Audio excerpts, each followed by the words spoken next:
Diddy's attorney, Mark Agniflow, has now confirmed that 50 Cent completely destroyed any chance Diddy had of getting out on appeal.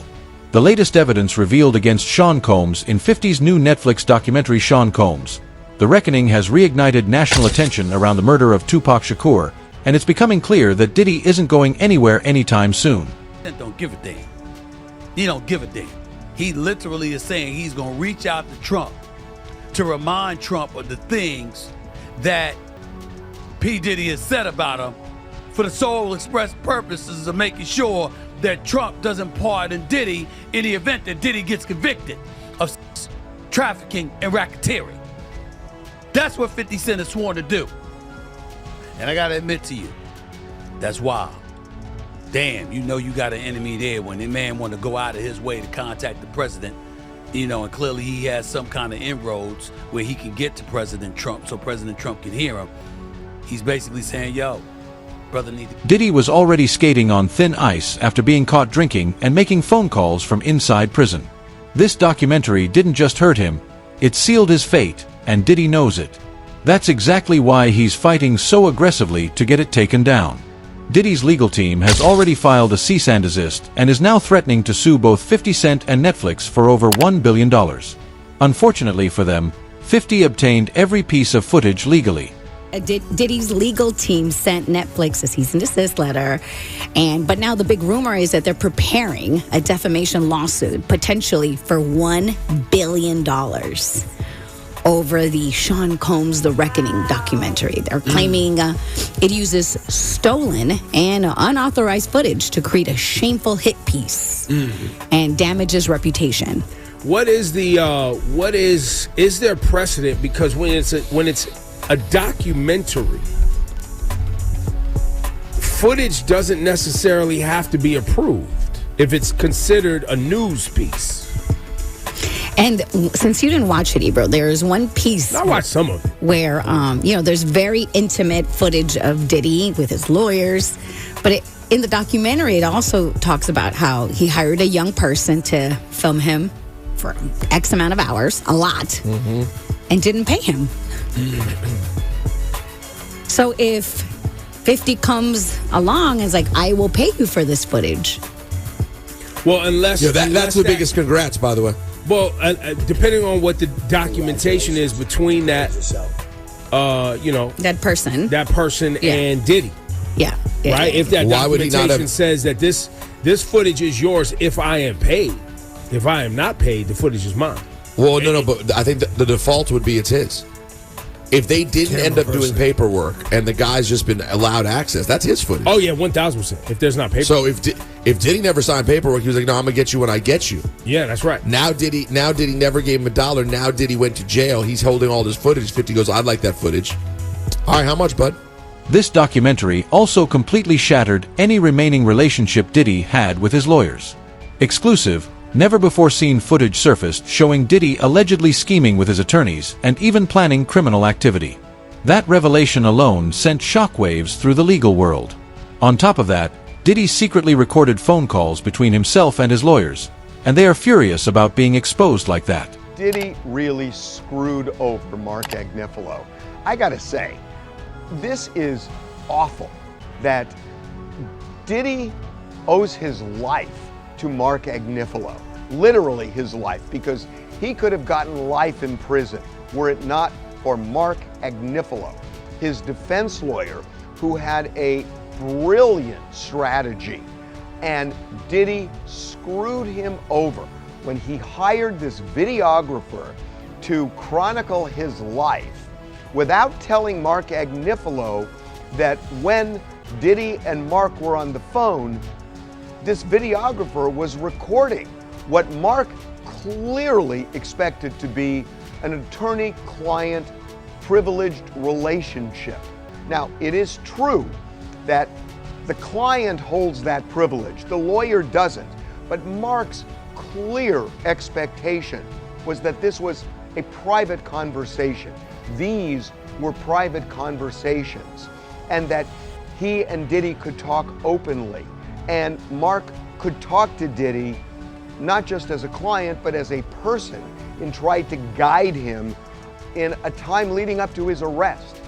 And unbeknownst to Mark Agnifilo, Diddy has got this guy recording the conversation as he's sitting there saying, "You are screwing this up.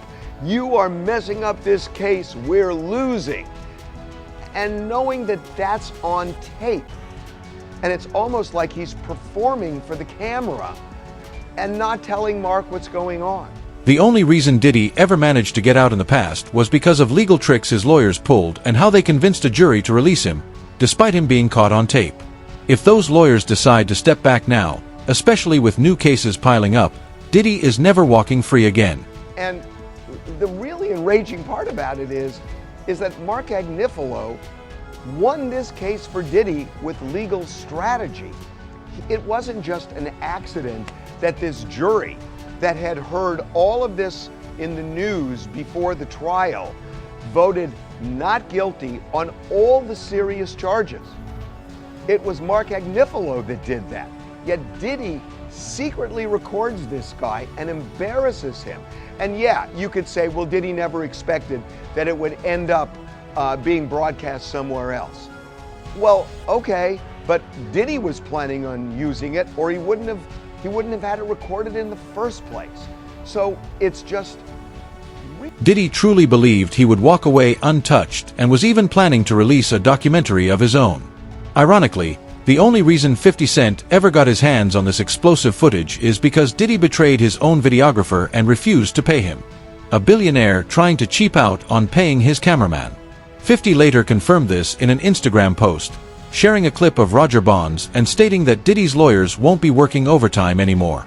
Getting it is your bonds. Yo, man, how 50 get, blah, blah, blah. Yo, Puff, take this self doing that. Let me explain something to y'all. All right, whether it's NBAs, whether it's whatever.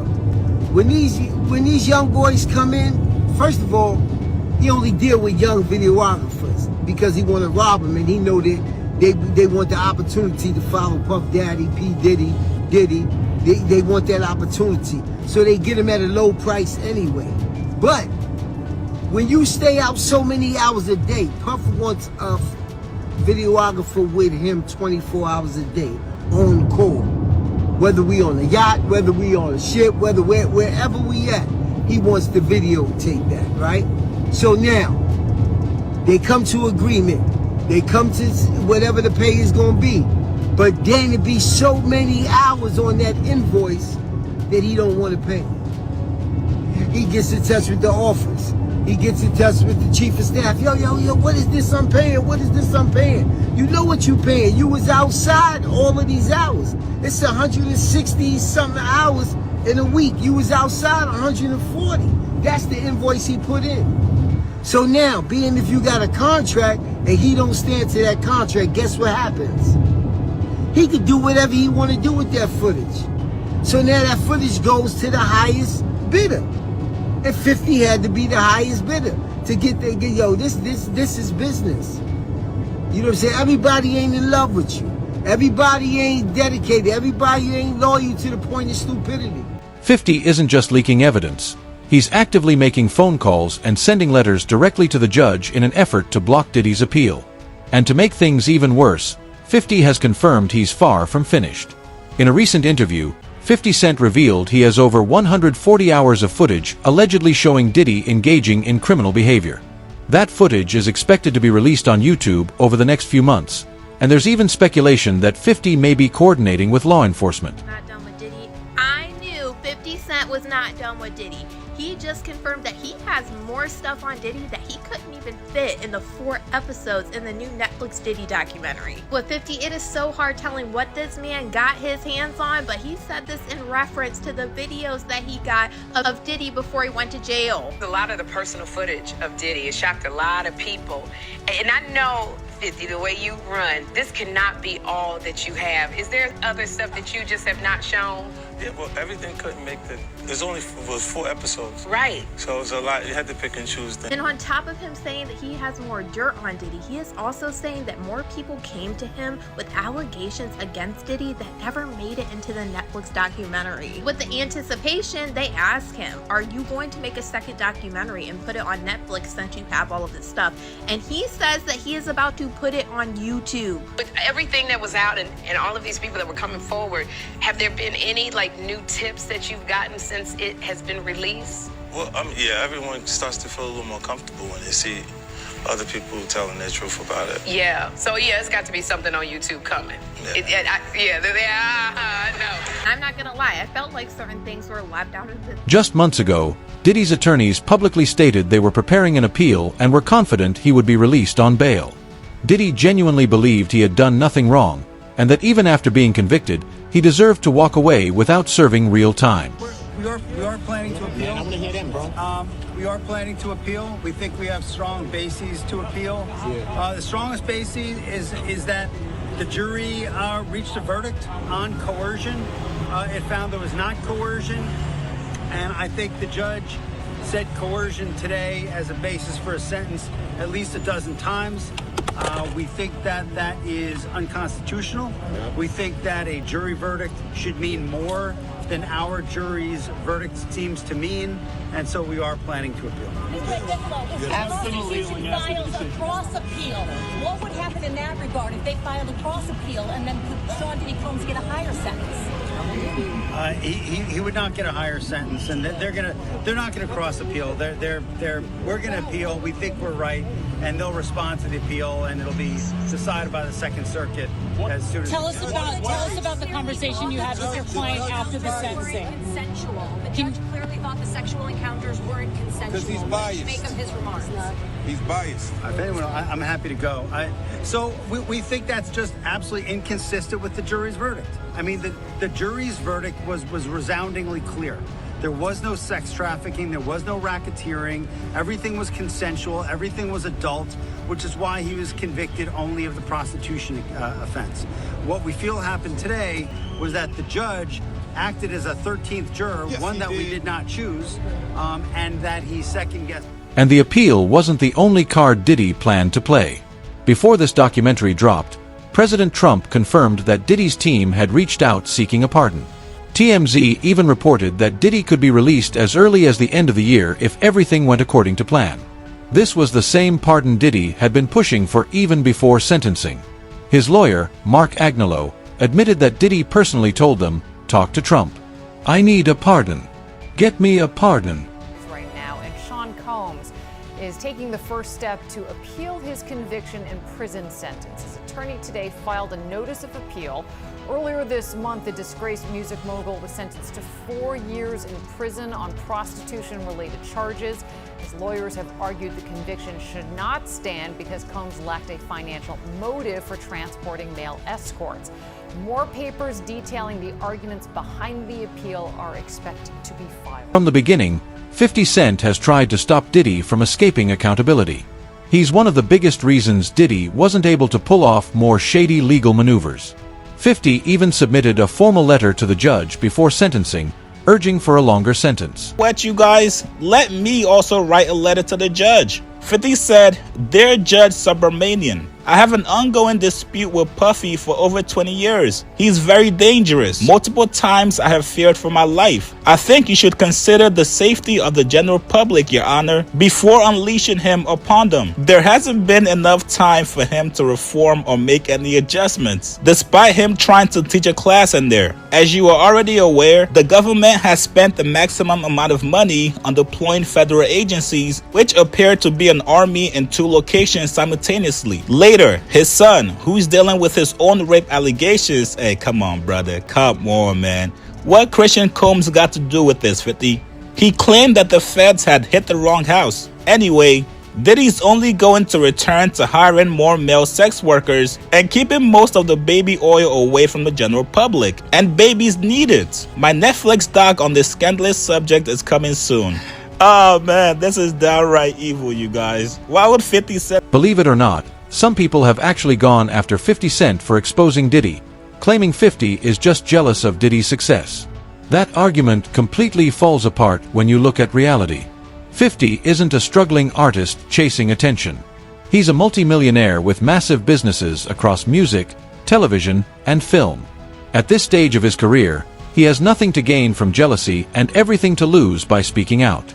Isn't fazed by the online hate after some social media users called the rapper, quote, petty for producing the Netflix documentary Sean Combs' The Reckoning. 50 Cent tells the Gold Derby in an interview published December 9th that he really doesn't sweat the criticism, saying, I accept that, I'll take that, I'll wear that. I have antics that I have become comfortable with on social media. And while some believe the docuseries is a, quote, hit piece on Combs, the rapper maintains that was never the intent, explaining they did characterize it as a hit piece in the very beginning. It's because they didn't get a chance to watch it when they were saying that. And then after they see it, you see everyone's changed their mind and it's become the #1 doc. And as for Combs' thought on the Netflix series, the mogul spoke out against his rival shortly before the project hit the platform, with his attorney telling Variety on December 1st, Netflix's so-called documentary is a shameful hit piece. Netflix relied on stolen footage that was never authorized for release. As Netflix and CEO Ted Sarandos know,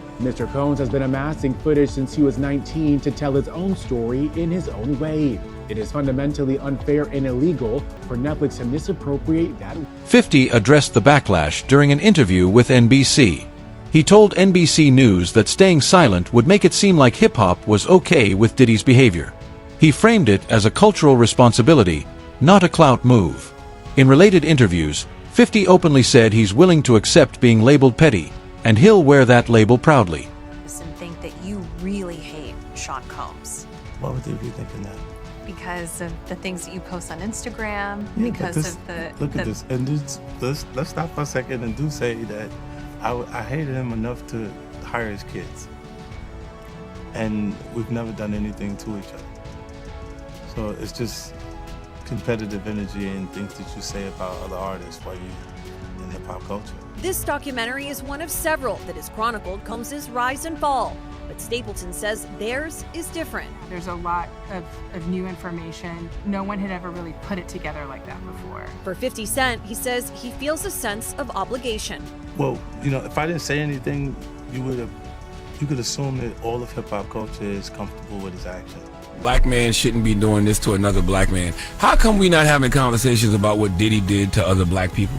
Like when you watch that documentary, every person on that documentary except for Aubrey O'Day is black. So how come nobody is saying a black man shouldn't do that to other black people? Because here's the thing, there are things we know Diddy did because we saw it, and there are things he's being accused of. We don't know if they're true. Right. But either way, majority of people who are accusing him of something are black. So I don't understand why, there's not more conversations about that, but everybody's 50 Cent shouldn't be doing this to another black man. What about all the black people Diddy did and 50 also shut down rumors that this was motivated by anger over Diddy dating his baby mother, making it clear that narrative was false. Yeah, he got everybody going, man. He's getting a lot of backlash, man. Like, people are mad at 50 for getting behind this thing. Well, see, the thing about it is that people are out their rabbit-ass mind. And they gonna sit up here and they gonna say some stuff like, they try to make it up like, it's because of a girl, it's because of a woman. A man that can have any woman in the damn world, you understand, go any parts of the world, find beautiful women all over the world, that's willing to do whatever he wants to. I'ma be mad because this dude got this one? Nah, it's bigger and it's more than that. They don't wanna say, a lot of these cats out here don't wanna tell the truth behind shit. You understand? When 50 was out here, trying to get into, he was writing for most of Puff stuff. He was writing for artists, he was writing for different people. LL, Puff, whatever he can get money at, to do some writing and stuff like that. Jam Master Jay had him writing shit, something like that.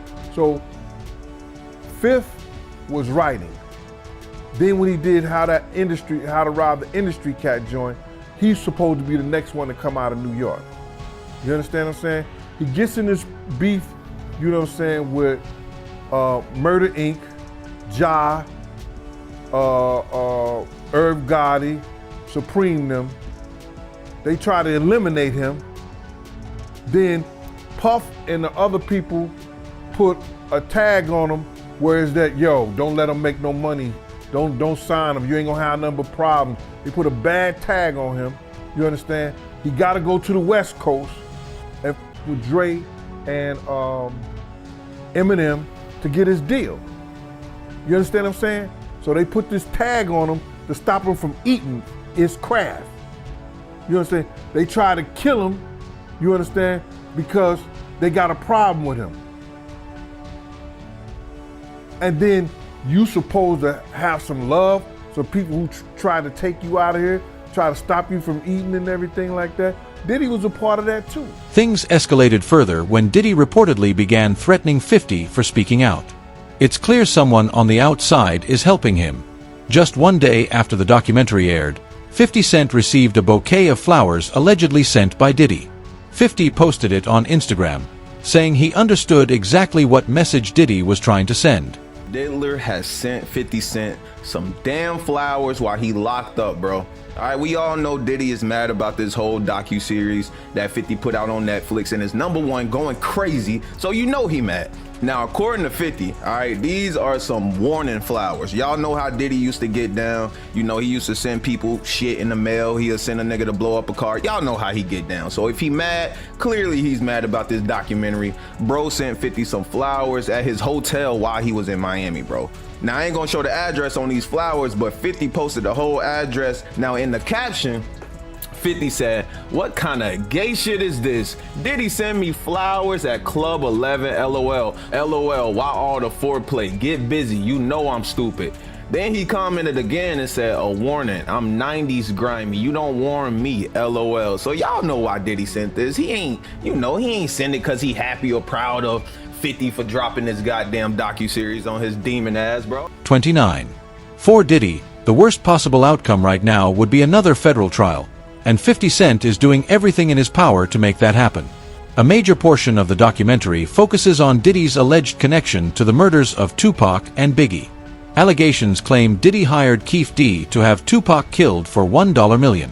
Tupac's family has now hired a private investigator to look deeper into the case. Following new developments in the case of the hip-hop mogul who is facing RICO charges in New York, Sean P. Diddy Combs, Court TV has just confirmed that the family of Tupac Shakur is investigating a potential link between the murder of Tupac and Sean Diddy Combs. This coming from attorney Alex Spiro, who represents Tupac's family. Now, this investigation had been previously reported by unnamed sources, but earlier today, Spiro confirmed to our Court TV team that he and a team of investigators has been hired. Sean Combs allegedly had business dealings with Dwayne Keefe D. Davis, who will go on trial next March for the murder of Tupac. This was back in 1996.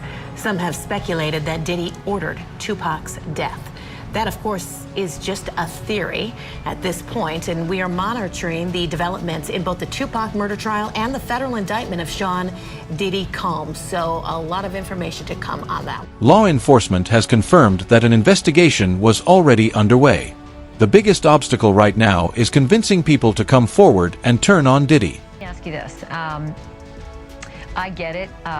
When you have a case that's 5 years old, it's hard to get overwhelming evidence that meets the burden of proof beyond a reasonable doubt. When you have cases this old, no matter what Fiddy has found out and put in this documentary, do you see it at all ever possible that Diddy could be involved in a murder trial when it comes to Biggie and Tupac? It could be possible, yes. However, like I said, they need a lot of corroboration to make that stick, because it's really alleged right now as to his involvement. It's not anything that's substantial or concrete that he was involved. It's personally from people talking about it and saying this is what happened. You need some more information to come forward to prove that. Jaguar Wright also spoke out about the documentary, saying her favorite part was seeing the jurors exposed. She placed blame directly on the jury, claiming they were biased and compromised from the start.